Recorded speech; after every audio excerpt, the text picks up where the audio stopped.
doing something like that. We have a history.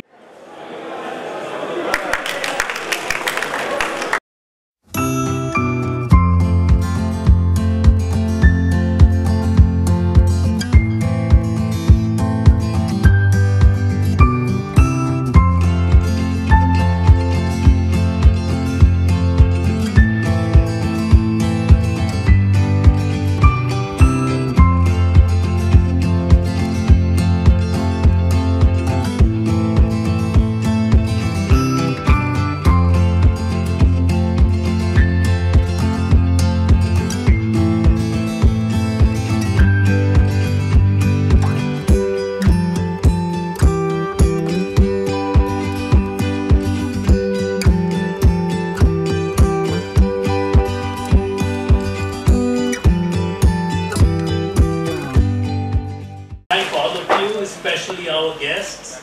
I will be talking about 1.2 million other guests.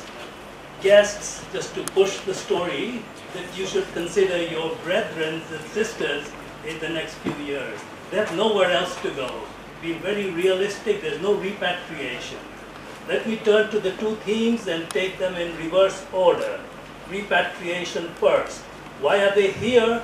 For one reason, the one the media is completely filled with is the ethnic incompatibilities. That is not going to go away if they get back.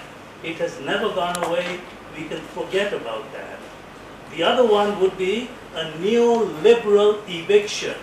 This has to do a lot with the Port Sitwe, with which China is trying to connect Kunming through pipelines. And there is India, the seven sister states, through which a highway is built, also being built to Sitwe. And therefore, they're going right through Rakhine state, and that's why the eviction. And these are the two countries, our top trading partners, not on the same page as us on the Rohingya issue. We have to not expect anything happening with Myanmar, India, China, and China not on the same page as us. The United Nations has used the word genocide, and then suddenly it's a dead issue. We have not even proceeded near enough to the International Criminal Court for proceedings and so forth. It would be vetoed in the Security Council. Russia and China are there to make sure of that.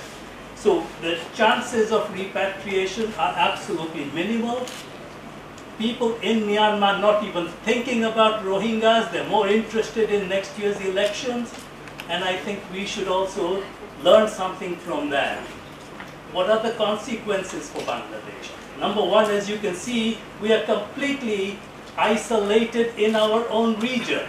Our next door borders, both the countries on our borders are not on the same page as us. One is one of our biggest supporters. Think about previously India had this link that it was going to build highways all the way to Hanoi, the Kolkata-Hanoi rail highway.